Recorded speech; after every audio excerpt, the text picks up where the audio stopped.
За сайн байцгаана уу. Хамтдаа IT болон програм хангамж сурцгаая гэдэг уриалгын талаар та бүхэндээ мэдээлэл өгцгөөе. За Apprentice C-ийн дээр 3 жилийн өмнө бид нэр 86 цагийн 43 хоног үргэлжилсэн юм IT програм хангамжийн сургалт явуулсан байгаа.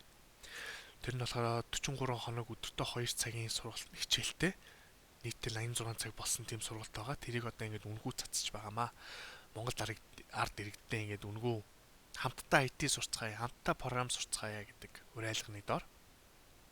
Тэгэд энэ сургалтын дээр юу сурах вэ? 86 цагийн хичээлийг үзээ. Юу сурах вэ гэхээр IT болон програм хангамжийн суурьтай болно гэсэн үг.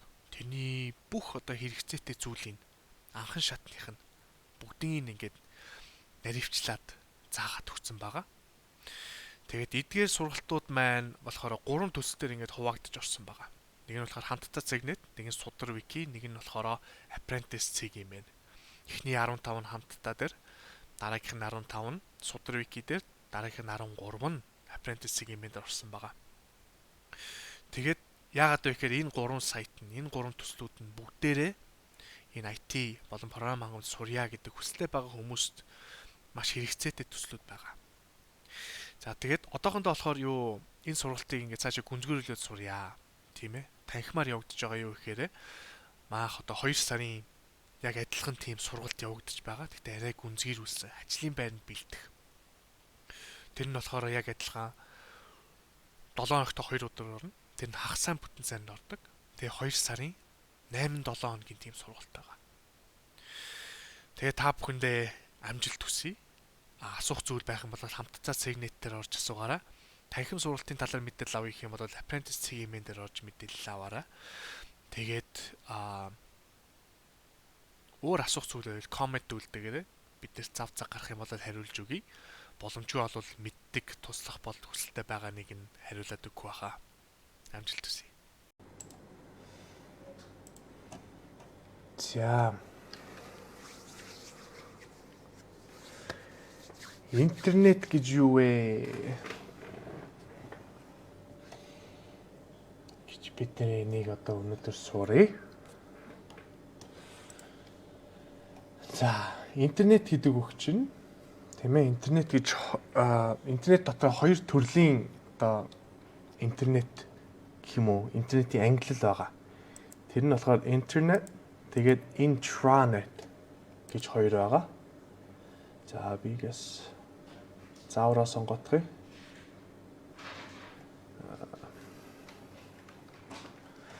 За тэгээд интернет гэдэг чинь интернетwork гэдэг хоёр үгний тийм ээ холбосон үг байгаа. Тэгээд богиносгоод интернет гэж дуудаж байгаа. Тэгээд intranetwork гэдэг чинь бас адилхан intranet. За тэгээд интер гэдэг чинь юу юм? Юу гэсэн үг вэ гэхээр хоорондын тийм ээ өргөн одоо international гэдэг шүү дээ. Тэр чинь болохоор олон улсын хоорондын гэсэн утгатай үг. Тэгээд network гэдэг чинь холбоо сүлжээ гэсэн үг тийм ээ. За тэгээд энэ хоёр чинь нийлэхээр за intranet гэдэг нь болохоор дотоодын гэсэн үг. Intra гэдэг үг нь. Тэгээд за энэ интернет гэдэг чинь тийм ээ юуны хоорондын холбоо юм бэ? Юуны сүлжээ юм бэ? Юу холбоод байгаа юм бэ? Тийм ээ. Тэрийг одоо бид нэр харъя. Тэгэхээр мэдээж компьютер, төхөөрөмж тийм ээ. За гар утаснууд байна. За тэгээд юу гэх iPad байна, смартфон тийм ээ, таблетнууд байна, лаптопнууд байна. Ямар тийм ээ төхөөрөмж тэр интернеттэй холбогддог бол тэр одоо юу гэх интернет одоо сүлжээнд холбогдож байгаа гэсэн үг тийм ээ. За intranet гэдэг нь болохоор дотоодын гэж хэлсэн. За дотоодын гэдэг чинь бидний одоо энэ раутер дотод холбогдсон байгаа. Тэгээ яг бидний одоо хэрэглэж байгаа төхөөрөмжүүдийн системийг тэр intranet гэж байхгүй юу? За раутераасаа дахиж гараад энэ дэлхийд даяар одоо энэ байгаа бүх энэ цэгнүүд байгааз энэ цэгнүүдтэй бүгднтэй нь ингэж холбогдоход тэр нь интернет болж байгаа. За раутер дотроо ингээд би заадаг юм хараатыг төрүүлж байгаарай. Тэгээд раутер дотроо ингээд холбогдсон утаснууд чинь тэд нар өөрсдийнхээ дундын хэрэгэлдэг network байгаа, дундын хэрэгэлдэг сүлжээ байгаа. Тэрийг intranet гэж дуудаж байгаа. Тэгээд за ерөнхийдөө бол энийг хэрэглээнд бол юу гэх хэрэглээний нэр биш. Гэхдээ энийг бол ойлгосон байхад бол хэрэгтэй. За өнөөдөр тэгээд манай компьютер тийм ээ хэрэглэж байгаа төхөөрөмжүүд энэ одоо юу энэ утсаар тийм ээ энэ кабелаар манай компьютер холбогдсон бол энэ дэлхийд даяар ингэж тойроод ингэ холбогдсон байгаа бүх утастай яг тасралтгүй холбогдсон байгаа гэсэн үг. Одоо энэ чээс ингэ нэг цахилгаан явуулахад энэ дэлхий дотор байгаа хаашаа л бол хаашаа очиж байгаа гэсэн үг тийм ээ. Тэрийг л бид нар одоо интернет гэдэг байгаа.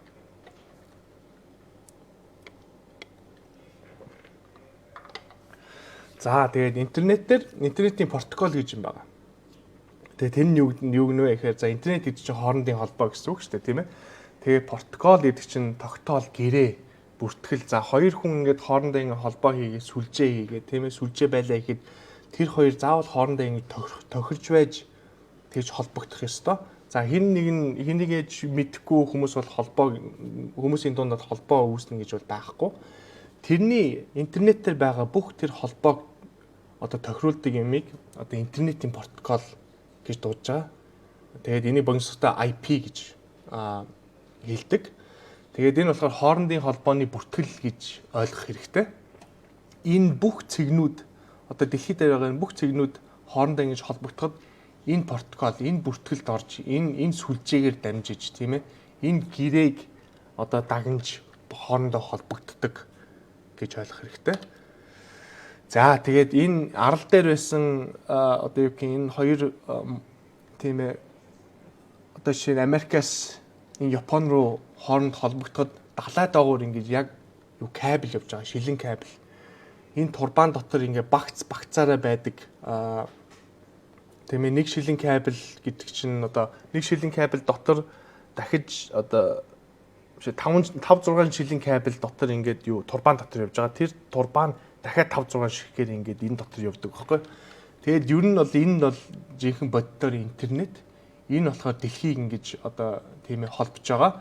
За энийг ингээд харангуй чи яг аалзны тор шиг ингээд баахан ингээд одоо юу гэх холбоостой энэ цэгнүүд байгааз. Тэгээд аалзны торыг юу гэдэг вэ гэхээр веб гэдэг те. Тэгээд веб сайт гэдэг үг чинь сайт гэдэг чинь байршил, байр гэсэн үг тийм ээ. Тэгвэл чи вебсайтын үг чи энэ аалзны тор шиг энэ газар дээр байрладаг тийм ээ төхөөрөмжн дээр байж байгаа одоо тэр кодыг л вебсайт гэж байгаа байхгүй. Тэгээд яг энэ аалзны тор шиг ингэж харагддаг болохоор энийг веб гэж дуудаж байгаа. За тэгээд энэ хүн маань бол яг жинхэнэ интернетээр ажилладаг хүн байгаамаа. Тэгээд боддоор нь ажилдаг гэх юм уу тийм ээ. За тэгээд интернетийн протокол дээр хаягнууд байгаа. За одоо жишээ нь би нэг хүнтэй холбоо барья гэд тийм ээ холбоо барих хүсэл байвал надаа мэдээж тэр хүний утасны дугаар хэрэгтэй тийм ээ. Тэр хүний утасны дугаар байхгүй байсан бол би яаж одоо юу гэх яаж холбоо барих вэ? Одоо шуудан бичин тийм ээ. За интернетээр болохоор тэгж холбоо барихын тулд энэ холбогдож байгаа бүх төхөөрөмжүүд интернетээр холбогдож байгаа бүх төхөөрөмжүүд интернет протоколын хаяг авах хэрэгтэй. Тэрийг IP address гэж байгаа. За тэгээд бидний одоо хэрвээ интернетээр холбогдож байгаа тийм ээ бид нар бүгдээр интернетээр холбогдож байгаа. Тэгээд тэр раутер гэдэг юм чинь route гэдэг үгнээс гаралтай. Тэгээд route гэдэг үг нь юу вэ гэхээр маршрут, урсгал, тийм ээ чиглэл гэсэн үг. За бараг л зам гэсэн үг дээ. Тэгээд энэ интернетээр одоо бүх энэ цэгнүүдийн хооронд явж байгаа энэ тохиргоо, хооронд явж байгаа энэ сүлжээ тийм ээ бүх сигналын маршрутыг гаргаж өгдөг төхөөрөмж нь энэ раутер гэж байгаа байхгүй юу. Тэгээд манай энэ лаптоп одоо энэ раутер руу холбогдоод цаашаа гараад одоо интернетээр байгаа юу нэг сервертэй холбогдъё гэхэд энэ раутераас асууж агаад би хаашаа явах вэ гэж маршрут аваад гардаг. Тэр систем нь тэгээд энэ раутер дээр раутер чинь бүх холбогдсон төхөөрөмжөндөө IP address өгнө гэж байгаа. Тэр IP address гэдэг чинь ийм дөрвөн багц 3 орон тоотой тийм хаяг авд юм аа. За тэгээд эн чинь болохоор нөгөө түрүүн хэдүүлээ ярьсан шүү дээ. Intranet гэдэг. Интернет гэдэг чинь болохоор энэ өргөн сүлжээ. Энэ intranet гэдэг чинь богино сүлжээ. Тэгээд богино сүлжээнд хэрэгэлдэг зөвхөн хувийн хэрэгэлдэг ийм энэ 3 бүлэг ийм хаягнууд байгаа байхгүй юу? Ийм хаягтай л байх юм бол энэ одоо юу гэх энэ төхөөрөмж бол богино сүлжээндээ холбогдсон байна гэсэн үг. Энэ болохоор богино сүлжээний хаяг гэж ойлгох хэрэгтэй. За одоо би энийг бодитоор үзүүлэхэд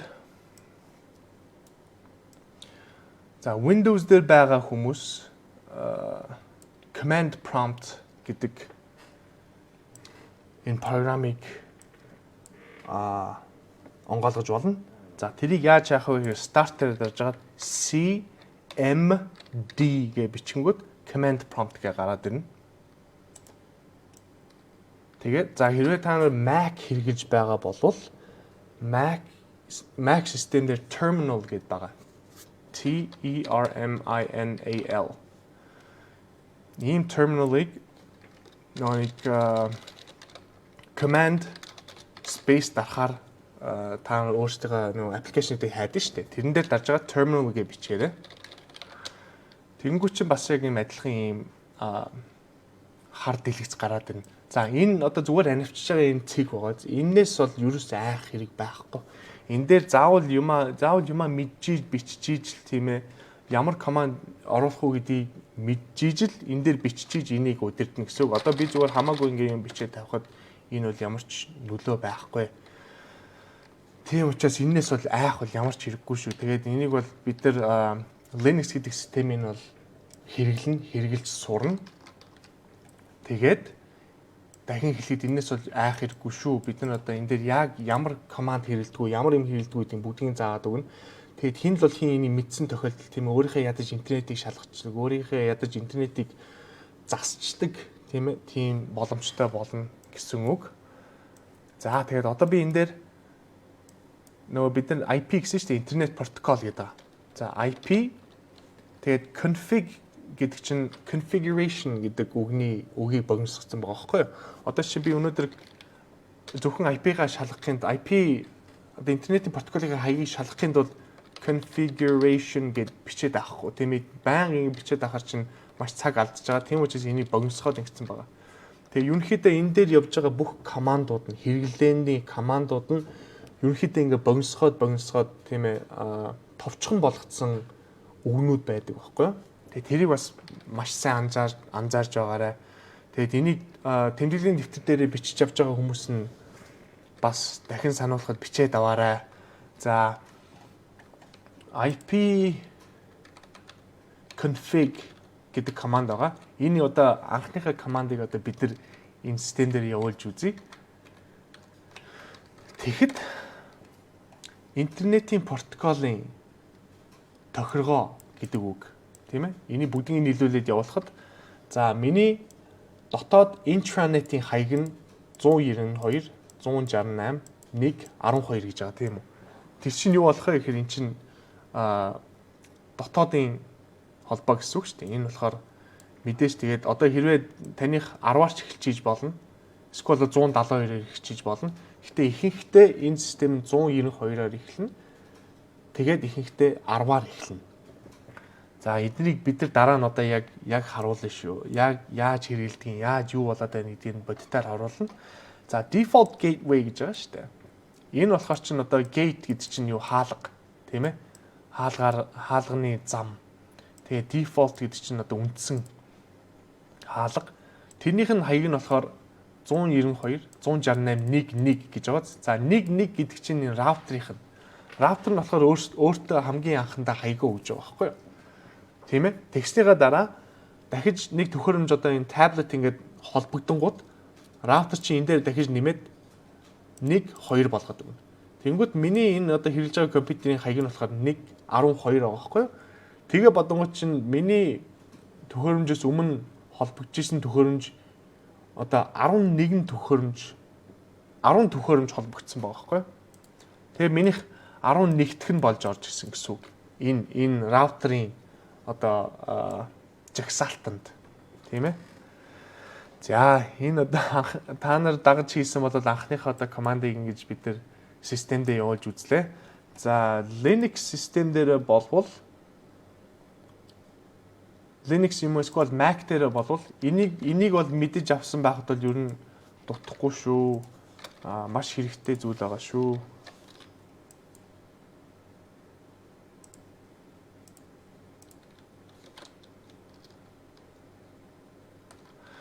За одоо энэ систем дээр одоо ifconfig гэж бичиж. За Linux системээр болохоор if гэж бичнэ. Тэгээ бид нар түрүүн ipconfig гэж бичсэн шүү дээ. IP Internet Protocol. За if яагаад энэ Linux юм уу Mac тийм ээ Mac дээр одоо terminal дээр явуулж байгаа яагаад if гэдэг вэ гэхээр энэ if гэдэг нь interface гэдэг үгийг товчлоод if гэж бичсэн байгаа байхгүй. Тэгээд interface гэдэг нь юу гэдэг вэ гэхээр одоо яг юу гэх юм одоо энэ network card байна шүү дээ. Одоо энэ яг бодитоор ингэж бидний одоо энэ утас холбогдож байгаа. Тэр картыг интерфейс гэж дууддаг байхгүй юу? Тэгээд ifconfig гэхээр за тэр яг холбогдсон тэр төхөөрөмжийнх нь тохирхоог нь харьяа гэд. Тэгэхээр энэ 172-аар эхэлж байна. 31. Тэгэхээр энэ болохоор бидний мэдээж intranet дотоодын хаяг байгаамаа. За. Тэгээд одоо бид нэр энийг яг бодитоор харъя. Бодитоор харахад за trace гэдэг үг байгаа. Тэгээ route гэдэг хоёр үг байгаа. Trace гэдэг үг нь юу гэсэн үг вэ гэхээр мөрдөх гэсэн үг байгаа. За route гэдэг чинь бидний маршрут тийм ээ зам гэсэн үг байгаа. Тэгээд за энэ маршрутыг мөрдөөд хаагуур явж вэ гэдгийг шалгаатгаач гэдэг одоо утгатай command байгаа. За төлөвлөж байгаарай.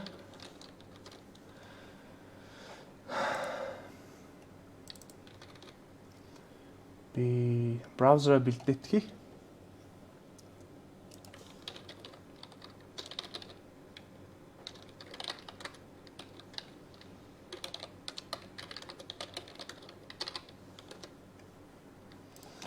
За тэгээд route гэдэг үгийг бас trace route гэдэг үгийг богиносгоод R хэсгийг хэрэглээд T хэсгийг хэрэглэсэн байгаа.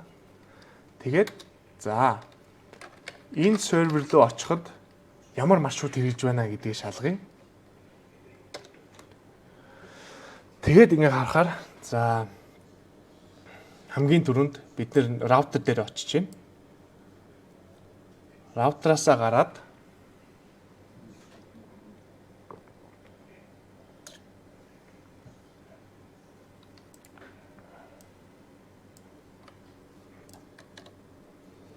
раутераасаа гараад 10-аар эхэлж байгаа нэг газар дээр очиж байна тийм үү. Тэгээд дахиад 10-аар эхэлж байна. 10-аар эхэлж байна гэдэг чинь юу гэсэн үг вэ? Intranet тий. Тэгээд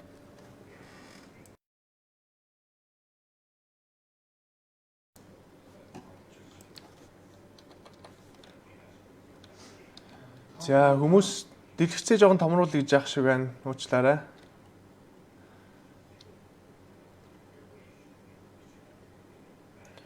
За одоо харагдаж байгаа. Уучлаарай. За тэгээ trace route гэдэг чинь тийм ээ энэ маршрутыг мөрдөөтгөө гэд энэ одоо im cig st4st гэдэг дээр cig.com гэдэг хаяг руу яаж очихоо мөрдөө гэдэг команд баггүй. Тэгээд ингээ харахаар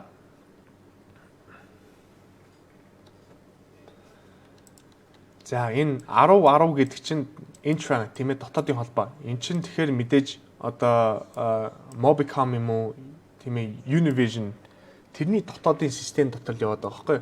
Манай раутераас гарангуудаа дахиад цаашаа 4 Univision-ы юм уу тийм ээ Mobicom-ы одоо хэрвээ Mobicom хэрэглэдэг байсан бол Mobicom-ы тэр төвүүд дээр очиж шалгаад хаашаа очих вэ гэж шалгаад тэгээд дараа нь 180-аар эхэлж байгаа. Энэ болохоор интернет дээр байгаа хаяг гэсэн үг.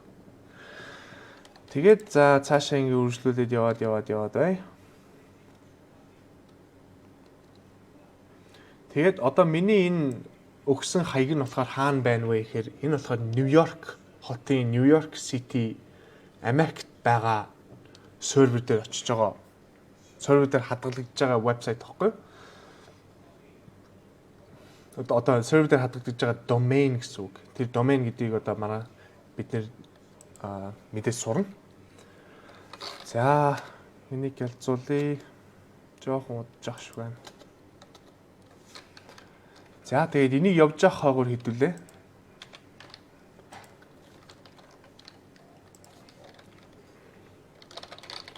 IP location. За энэ хаягнууд яг хаана байна? Байршлаарай тийм ээ. Тэрийг одоо харъя. За энэ бол мэдээж дотор сүлжээгээр явж байгаа. Тэгээд энийг бол дахиж үзэх бол шаардлага байхгүй. Тэгээд за 180 хааш очижээ гэд харъя. За хэрвээ command prompt-ыг хэрэглэж байгаа бол энийг одоо бид нэр идэвхжүүлнэ шүү дээ, тэ. Энийг бас тэмдэглээд аваа. Идэвхжүүлснийхаа дараа би enter дээр дарах юм бол энийг copy хийчихэж байгаа гэсэн үг. Идэвхжүүлсэн юм а copy хийдэг. Тэгээд энийгээ дарж агаад идэвхжүүлж агаад copy хийх юм а идэвхжүүлж агаад enter дээр дарангууд хуулгач гэсэн үг. За энийг enter дээр дараа хуулъя. Ийш авчиад хай. Энийний байршлыг харъя. Энэ IP-гийн байршлыг харъя. За намайг шалгаж байна.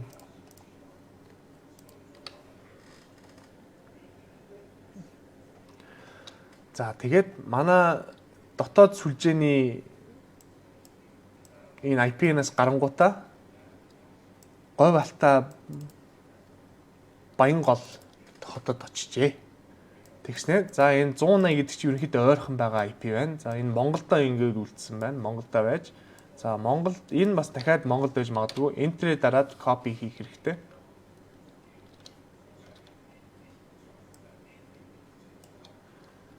За энийг 100 за төрүүлж байгаарай.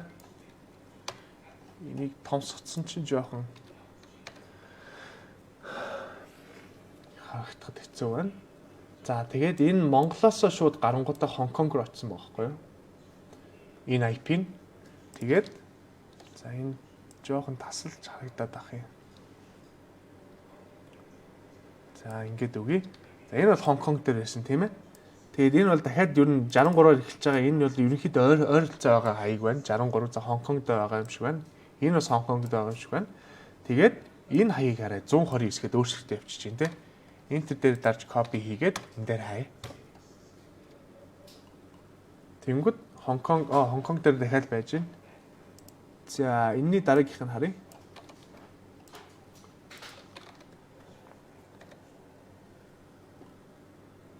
Хонконгоос гараад Япон руу очсон байна. Энэ хаяг дээр. За Японоос гараад дараа нь хаачж вэ гэд харъя. Тэнгүүд шууд New Jersey гэдэг мужийн Newark гэдэг хот дээр очсон байна. Тэгээд тэрний дараа хаашаа очсон бэ гэхээр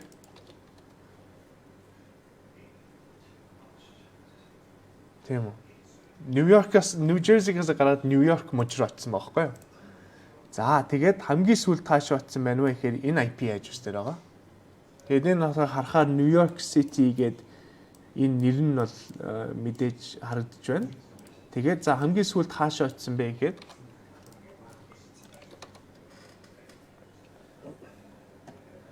New York City тийм ээ, New York хоттой.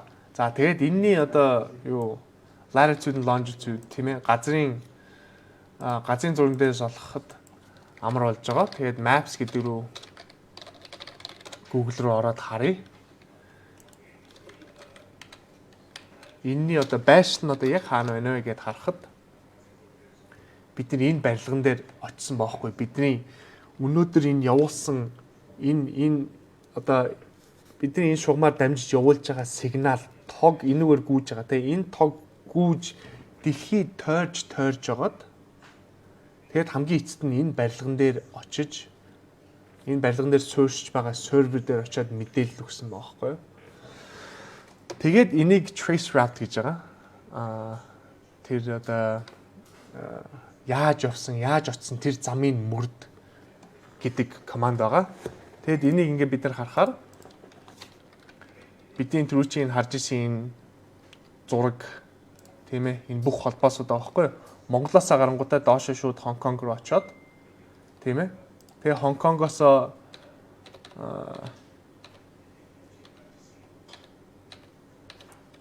дүрлэж байгаарэ. Тэгээд Хонконг руу очоод Хонконгоос шууд Япон руу очсон байсан тийм ээ. Токио хот руу очсон байсан. Тэгээд Токионоос гараад шууд Нью Жерси руу очсон байсан. Тэгээд Нью Жерсигээс жоохон дээшээ яваад за хэрвээ бид энэ чинь харахад энэ Америк дотор очсон байгаа байхгүй юу? Тэгээд энэ дотор Нью Жерси энэ доош явж байгаад дээшээ Нью-Йорк руу очоод тэгээд хамгийн сүүлд тэр манай энэ вебсайт байж байгаа сервер дээр очсон байгаа гэсэн үг. Тэгээд ерөнхийдөө бодоход бидний одоо энэ дэлхийг одоо бүгднгийн ингэж хамрагдсан тийм ээ бүгднтэй нэгж холбосон энэ сүлжээ энэ маш их одоо юу гэх юм боломжийг энэ интернет гэдгийг бид нэр долгож байгаамаа. Тэгээд энэ интернетийн Азийн тор шиг тэр вебнээр байрладаг байршлуудыг бид нэр вебсайт гэж дуудаж байгаамаа. Тэгээд вебсайтын нэр нь болохоор юу вэ гэхээр domain name гэдэг юм те. Тэр мэрийг одоо бид нэр ерөнхийдөө дараагийнхаа сургалтын дээр маш гүнзгийрүүлж яг боддоор одоо domain name худалдаж аавн тийм ээ одоо энэ вебсайтныхаа нэрийг худалдаж аавн тэрнийхээ тохиргоог хийн. За энэ зурнуудын нэгийг харахад одоо сервер гэж одоо хүмүүс одоо дуудаад хэрэглээд одоо юу гэх юм тийм үг байгаа шүү дээ. Тэд нар чи бүгдээрээ ийм төхөөрөмжүүд байдаг байхгүй. Гэхдээ энэ төхөөрөмжүүд чинь зүгээр л жирийн компьютер гэсэн үг. Илүү дотоод тэр нэг график одоо дүрс гаргаж байгаа тэр төхөөрөмжүүдийг тэдний л хасцсан. Тийм ээ яагаад тэгэхээр энэ бүх компьютер бүх сервер дээр ороод ингээд дотор нь юу болж байна гэд хараад байхгүй. Тэгэх юм бол тэр бол маш их одоо юу гэх resource тийм ээ маш их хөдөлмөр энэ компьютерийн хөдөлмөрийг шаардлагаж байгаа байхгүй юу? Компьютерийн нөөц шаардлагаж байгаа. Тийм учраас тэр бүх юмыг хасаад тэгэд энэ систем дээр ажилладаг хүмүүс байнга л ерөнхийдөө ийм хард дэлгэц харж байна. Тэгээ хард дэлгэцэн дээрээ командуудаа бичээд тэгээд энэ системүүдээ удирдна. Тэгээд энэ серверүүдийг удирддаг, энэ системийг удирддаг тэр сургалтыг бид нэр дараагийнхаа хичээлүүд дээр сурах юм аа. Тэгээд ерөнхийдөө энэс бол айгаад ах юм ерөөсөө байхгүй шүү гэдгийг дахин сануулъя. Энэ бол нэг тийм хэцүү юм бишээ. Яг одоо боддоор ботход энийг бол мэдээч хүн үүсгэсэн тийм ээ. Хүн одоо зохиож хийсэн байгаа. Тийм учраас тэр хүн л сэтгсэн. Тэгээ бид л хүн л юм чинь тэрийг бас ойлгох боломжтой. Тийм ээ. Тэрийг бас маш сайн санаж яваарай. Тэгээд энэс бол айх юм юу ч байхгүй шүү. Асуух юм гарах юм бол бидний одоо энэ тийм ээ Slack дээр би байгаа шүү. Тэгээ бид нар бүгдээрээ холбоотой байя. Тэгээд би энтэйгээ тийм ээ ийдэг харьцаад би биэндээ туслаад явъя. Тэгээд маргаашийн хичээлээсээ жоохон хүндрүүлээд тийм ээ энийг жоохон дээшлүүлээд юмаа сурж эхэлнэ. Тэгээд ерөнхийдөө одоо ингээд өнөөдрийнхөө товчхон танилцуулга болсон нэвтрүүлгээ сургалтаа ингээд өндөрлөе. Тэгээд маргааш одоо бүхэн янзлаад тэгээд дахин уулзъя. Та нарт одоо ямар нэгэн асуулт байх юм бол би нөгөө Slack дээрээ байж шүү. Та нар минь ороод ирээрээ. Тэгээд хариулж чадах бүх юмдаа хариулъя. Ерөнхийдөө бүх надад байгаа тийм ээ цагаа л ашигланаа гэдгийг ойлгоорой. Тэгээд би одоохондоо өөрөө тийм ээ бүтэн цагаар ажилладаг хүн. Тэгээ гэрээрээ ажиллаж байгаа. Тэгээд хамаг заваад би та нартай зориулнаа гэдгийг би дахин та нартай хэлье. За бус хичээлүүд нь хаана вэ гэхээр эхний 15 нь хамтдаа зэгнэт дээр байгаа. Дараагийнх нь 15 нь судар вики дээр байгаа. Үлдсэн 13 нь бол apprentice segment дээр байгаа. Тэгээд энэ сургалт маань 3 жилийн өмнө явагдсан. Явагдахдаа 2 сар үргэлжилж өдөр болгон орой 7 цагаас 9 цагийн хооронд явагдсан шууд цацсан тийм бичлэг байгаа. Тэгээд энэ сургалтаас авах юмаа аваад тий хаях юмаа хаяад мэдээж үнгүү сургалт юм чинь. Тэгээд хамгийн гол захим зүйл юу вэ гэхээр бити шантраарай. Тийм ээ бүгдийг нь ядаж үзээд дуусгачихаа. Хамаг цагаа тий ашиглаад чөлөөт цагаа ашиглаад бүгдийг нь ядаж ихний ээлжинд үзээд авчих. Тэгээд үзснийхаа дараа тэнийг бодоод үз тийм ээ. За энэ ойлгочих чинь ойлгохдохгүй нөө.